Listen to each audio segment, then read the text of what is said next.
Hello and welcome to daily current affair classes. जुड़ जाइए हमारे साथ करंट अफेयर्स के लिए। अगर आप करंट अफेयर्स ही इसको एक बार फिर वो करना। Hello and welcome to daily current affairs classes. अगर करंट अफेयर्स आपकी प्रिपरेशन का इंपॉर्टेंट पार्ट है तो बिल्कुल जुड़ जाइए हमारे साथ चैनल को लाइक और सब्सक्राइब करके। आज हम करेंगे 2 अगस्त के करंट अफेयर्स को कवर। तो आइए फिर स्टार्ट करते हैं।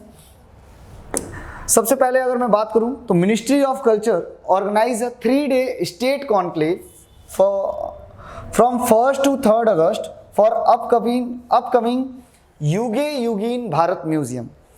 अब ये क्या है युगे युगीन भारत म्यूजियम? देखिए, इंडिया की तरफ से अब तक तो गवर्नमेंट की तरफ से ये क्लेम किया जा रहा है कि this will be the one of the largest museum in the world. दुनिया का जो नॉर्थ और साउथ ब्लॉक था पार्लियामेंट में, आप साइड में आप देखते थे पुराना ओल्ड जो पार्लियामेंट है, जो आज के टाइम में जो हमारे एमपीज हैं उनके ऑफिस के रूप में वो काम करता है, वो नॉर्थ और साउथ ब्लॉक जो है उसको नेशनल म्यूजियम के रूप में रिप्लेस किया जाएगा। उसका नाम रखा जाएगा युगे युगीन यानी एवरलास्टिंग इंडिया। युगे युगीन जो एक वर्ड है ये संस्कृत वर्ड है और इसका मतलब हो जाता है एवरलास्टिंग इंडिया, ठीक है। और यह नेशनल म्यूजियम जो इंडिया का है उसको रिप्लेस करेगा। It will replace national museum, sorry muscle लिख दिया मैंने, म्यूजियम ऑफ इंडिया, ठीक है। So the galleries, libraries, archives and museums division of the union ministry of culture has organise a 3-day यानी 1 to 3 अगस्त ये मीटिंग चली है and state museum conclave on the upcoming Yuge Yugeen Bharat museum in New Delhi. तो इसके ऊपर एक कॉन्क्लेव रखा गया है, ठीक है, ऑर्गेनाइज किया गया है युगे युगीन भारत म्यूजियम को लेके, और ये नई दिल्ली के अंदर कंडक्ट करवाया गया है, ठीक है। They will discuss ways and means by which the state government and other stake holders can contribute to the central government project. कि स्टेट गवर्नमेंट किस तरीके से इस प्रोजेक्ट में कंट्रीब्यूट कर सकती हैं। जो सेंट्रल गवर्नमेंट का बड़ा सा प्रोजेक्ट है, बहुत बड़ा प्रोजेक्ट है, to build the world's largest museum, दुनिया का सबसे बड़ा म्यूजियम बनाया जा रहा है और जिसका नाम रखा गया है Yuge Yugeen Bharat museum in New Delhi, ठीक है। State museum conclave on the upcoming Yuge Yugeen Bharat museum was inaugurated by union minister for culture and tourism Gajendra Singh Shekhawat. तो इनका नाम याद रखना है, बिल्कुल यूनियन मिनिस्टर हैं ये, ठीक है। एंड 1 अगस्त 2024 को ये इनके द्वारा एक इनॉग्रेशन हुआ। कॉन्क्लेव जो है एक पार्ट है series of exercise undertaken by union ministry of culture to get input from the stake holders on building the world's largest museum. कि जो भी स्टेक होल्डर्स हैं इस म्यूजियम को बनाने के लिए जो रिस्पॉन्सिबल हैं, प्लस जो जिन्होंने इन्वेस्टमेंट किया है, उनका डिस्कशन किया गया है कि स्टेट का किस तरह से इसमें कंट्रीब्यूशन रहेगा, ठीक है, इस दुनिया के सबसे बड़े म्यूजियम में, और in New Delhi using best global practices. और साथ में क्योंकि वर्ल्ड का सबसे बेस्ट लार्जेस्ट म्यूजियम है तो ऑब्वियस ही बात है कि इसमें एक तरह से जो बेस्ट एक्सपर्ट हैं उनके थॉट्स को, उनके दिमाग को भी यूज़ किया जाएगा, ठीक है, और प्लस जितने भी इंस्ट्रूमेंट वगैरह हो सकते हैं।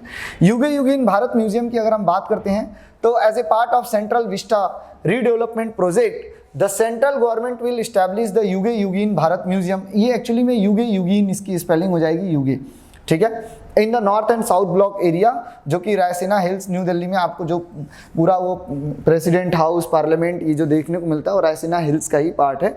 ल्यूटियंस दिल्ली कहा जाता है क्योंकि ल्यूटियन को ये एक तरह से ब्रिटिश की तरफ से ये रिस्पॉन्सिबिलिटी दी गई थी।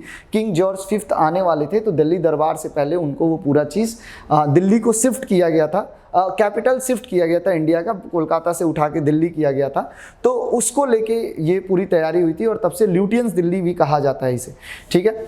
The plan is to shift the National Museum in New Delhi. तो जो नेशनल म्यूजियम है नई दिल्ली के अंदर उसको शिफ्ट करके नॉर्थ एंड साउथ ब्लॉक को डेवलप करके वहाँ पे बनाया जाएगा युगे युगीन भारत म्यूजियम, ठीक है।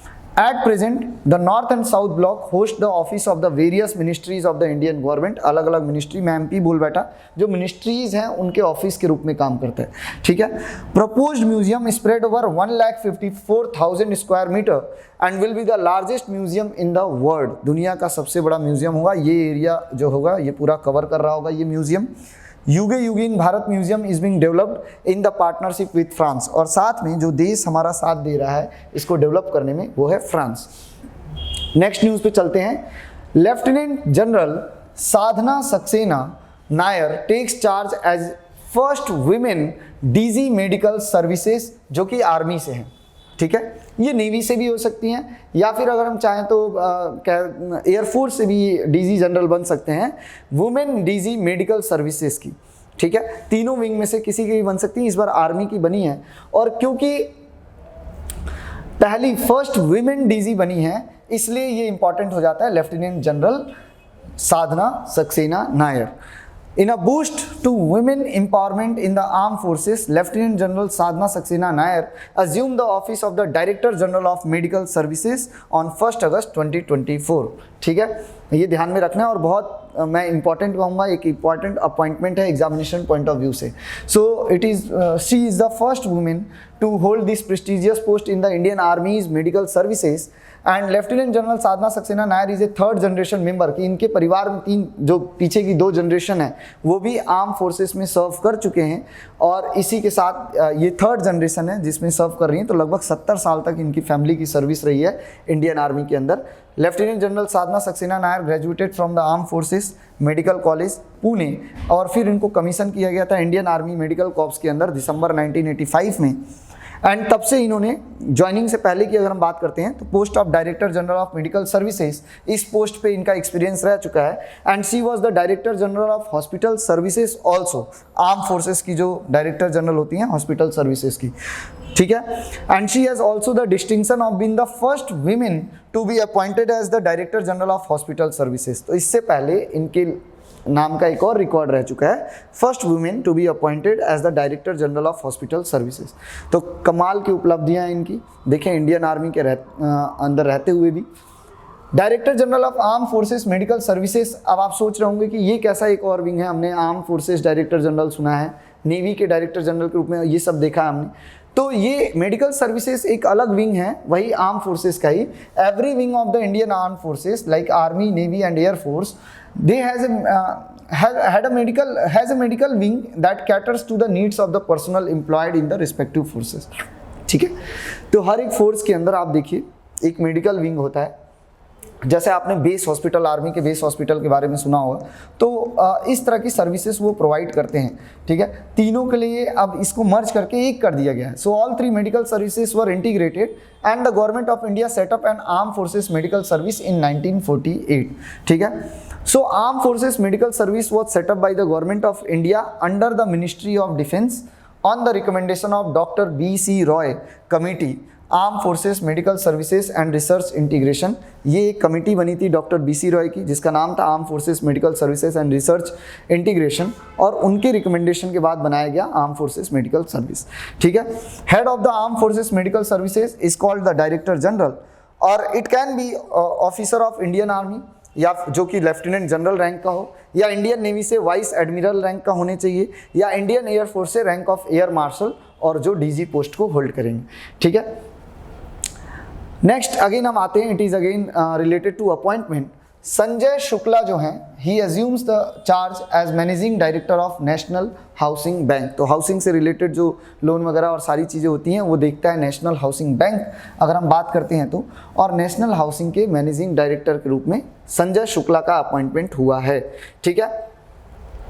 According to National Housing Bank, Sanjay Shukla assumed the office after the Government of India approved his name। अब Government of India की तरफ से अप्रूवल अभी वेटिंग में है, जो कि हो जाएगा, ठीक है। और before joining as managing director, Sanjay Shukla जो हैं managing director and chief executive officer of the non banking financial company NBFC Centrum housing finance के भी ये मैनेजिंग डायरेक्टर और चीफ एग्जीक्यूटिव ऑफिसर रह चुके हैं। तो यहाँ पे इनका बहुत अच्छा एक्सपीरियंस है। नेशनल हाउसिंग बैंक है क्या? It is a statutory body, यानी एक एक्ट पास करके पार्लियामेंट की तरफ से बनाया गया है। Setup on 9 July 1988 under the provision of national housing bank act 1987 and it is the apex housing refinancing institution in India. कि डेप्ट जो होता है उसको दोबारा डेप्ट बनाना, डेप्ट के ऊपर, और उसमें फिर कुछ टर्म्स एंड कंडीशन अप्लाई करना, तो उसको रीफाइनेंसिंग कहते हैं। It comes under the union ministry of finance and initially the reserve bank of India on the national housing bank. पहले तो रिजर्व बैंक ऑफ इंडिया ने इस नेशनल हाउसिंग बैंक को ऑन कर रखा था। फिर मार्च 2019 में इसकी ऑनरशिप ट्रांसफ़र कर दी गई from the RBI to government of India. तो अब गवर्नमेंट ऑफ इंडिया इसको डायरेक्टली कंट्रोल करती है, ठीक है। और क्योंकि गवर्नमेंट ऑफ इंडिया का 100% ऑनरशिप है अब नेशनल हाउसिंग बैंक में, इस आज के समय में अगर हम देखते हैं तो क्या फंक्शन है नेशनल हाउसिंग बैंक के। National housing bank was the regulator and supervisor of the housing finance sector in India. और 2019 में क्या हुआ, act the national housing bank act 1987 was amended, इसको अमेंड किया गया और RBI was made the regulator of the housing finance sector, कि अब आरबीआई रेगुलेटर बन चुका है हाउसिंग फाइनेंस सेक्टर का। National housing bank supervisory power रखता है over the housing finance companies registered as NBFC. जो आरबीआई के साथ एनबीएफसी रजिस्टर्ड कंपनीज हैं उनके ऊपर सुपरवाइजरी पावर रखता है नेशनल हाउसिंग फाइनेंस क्या नेशनल हाउसिंग बैंक, ठीक है। It also deals with grievances related to housing sector. It has power to audit the books of the housing finance company. National housing Bank का जो headquarter है वो आपको देखने को मिलेगा न्यू दिल्ली के अंदर, ठीक है। ओके, नेक्स्ट न्यूज़ है, it is about national skill development committee की अगर हम बात करते हैं। They launches women entrepreneurship programme to empower women. तो वीमेन एंटरप्रेन्योरशिप प्रोग्राम लॉन्च किया गया है, यानी वुमेन्स को स्किलफुल बनाया जाएगा, न्यू बिजनेस वगैरह कैसे चलाना है उसको लेके।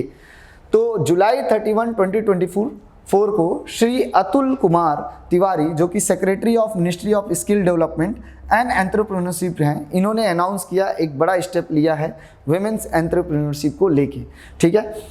क्या है ये, this is mainly through new project, एक नया प्रोजेक्ट लेके आया गया है वुमेन एंटरप्रेन्योरशिप प्रोग्राम, जो कि लॉन्च किया गया है नेशनल स्किल डेवलपमेंट कॉरपोरेशन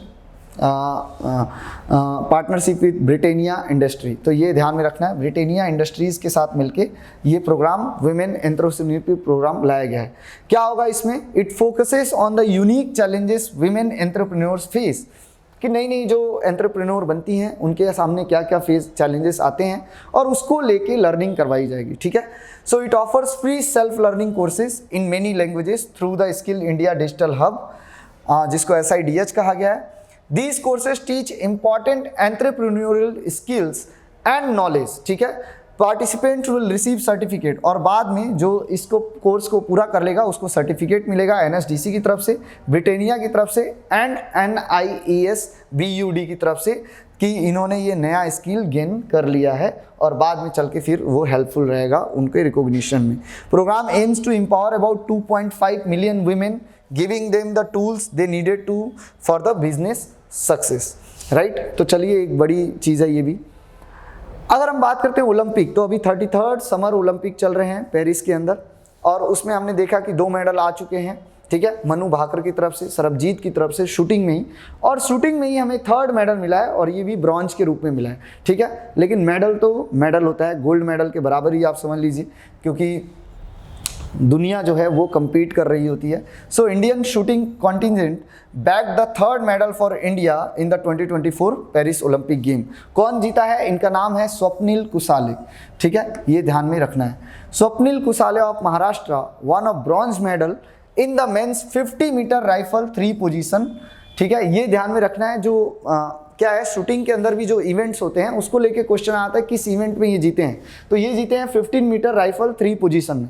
अगर आपको याद हो कि मनु भाकर किस में जीती हैं, तो मनु भाकर आपको देखने को मिल जाएगा 10 मीटर जो राइफल शूटिंग होती है उसमें जीती थी, एयर राइफल, राइट, ये ध्यान में रखना है। तो ये कहाँ खेला गया, it played at national shooting centre in Chateauroux Paris के अंदर, ठीक है। He finished his match with 451.4 point, और इस पे इनको ब्रॉन्ज मेडल मिला है। गोल्ड मेडल जो था वो वर्ल्ड रिकॉर्ड होल्डर हैं चाइना के ल्यू यूकुन, चाइना से बहुत जीत रहे हैं। चाइना में डिसिप्लिन तरीके से जो ट्रेनिंग दी जाती है उसका असर भी देखने को मिल रहा है, ठीक है, जिनको 463.6 पॉइंट मिले और इनको मिला गोल्ड मेडल। वहीं पे सिल्वर की अगर हम बात करते हैं तो यूक्रेन के सैरी कुलिश 461.3 पॉइंट्स के साथ ये सेकेंड पोजीशन पे रहे। चलिए नेक्स्ट, स्वप्निल कुसाले का जो ब्रॉन्ज मेडल है ये 3rd मेडल है इंडिया के लिए राइफल इवेंट के अंदर। अभिनव बिंद्रा इससे पहले 1st मेडल ला चुके हैं भारत के लिए राइफल शूटिंग में, ये पहला मेडल आया था राइफल शूटिंग में, अगर हम देखते हैं गोल्ड मेडल आया था 10 मीटर एयर राइफल में 2008 बीजिंग ओलंपिक्स के अंदर। और गगन नारंग जो हैं वो bronze medal 10 metre air rifle event 2012 London Olympics के अंदर जीत चुके हैं। राइट, ये थे आज के करंट अफेयर्स। और हर बार की तरह मैं कहता हूँ कि कुछ ऐसी चीज़ें हैं जो आप रिसर्च करेंगे तो आपके नॉलेज को इन्हेंस करेगा, आपकी प्रिपरेशन को और आगे बढ़ाएगा। जैसे यूनिफॉर्म सिविल कोड न्यूज़ में है, क्यों है, क्या है, ये जानना है। लिबरल आर्ट्स एजुकेशन का क्या मतलब है, फिस्कल फेडरलिज्म से आप क्या समझते हैं, सब कास्ट क्यों है का मतलब क्या है, कास्ट जो एक तरह से सेंसस है उसको लेके बहुत ज़्यादा चर्चा चल रही है पार्लियामेंट के अंदर। डिलिमिटेशन एक्सरसाइज का क्या मतलब है। ये कुछ ऐसी चीज़ें हैं जिस पे आप रिसर्च करके अपनी नॉलेज को इन्हेंस कर सकते हैं, प्रिपरेशन को और मजबूत कर सकते हैं। विद दिस क्वेश्चंस नाउ, अब कुछ एमसीक्यूज क्वेश्चन के थ्रू हम पूरा आज के करंट अफेयर्स को रिवाइज कर लेंगे। वही बात कि मेरे साथ साथ आप कमेंट बॉक्स में आंसर करिए, जिनके राइट आंसर्स होंगे उनके आंसर्स को मैं लाइक करूंगा। Where was the state conclave on Yuge Yugeen Bharat museum held, कहाँ हुआ है ये कॉन्क्लेव, ये हुआ है न्यू दिल्ली के अंदर। Who organise the state conclave on Yuge Yugeen Bharat, किसने ऑर्गेनाइज किया है, बिल्कुल ये ऑर्गेनाइज किया गया है मिनिस्ट्री ऑफ कल्चर की तरफ से। Where in India the world's largest museum Yuge Yugeen Bharat museum will be set up, New Delhi के अंदर सेट किया जाएगा। Who is the first women to be appointed as the director general of medical service army wing में, तो ये देखा जाएगा, ये अपॉइंट हुई हैं साधना सक्सेना, ठीक है, लेफ्टिनेंट जनरल।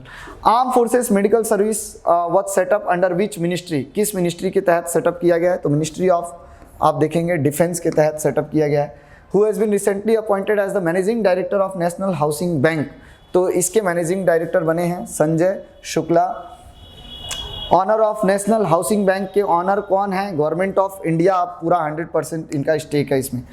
हेडक्वार्टर कहाँ है नेशनल हाउसिंग बैंक का, ये आप मुझे कमेंट बॉक्स में लिख के बताइए कि हेडक्वार्टर कहाँ है। इसका आंसर तो आप खुद वीडियो देख के ही उसमें से, और याद है तो बिल्कुल कमेंट बॉक्स में लिख दीजिए।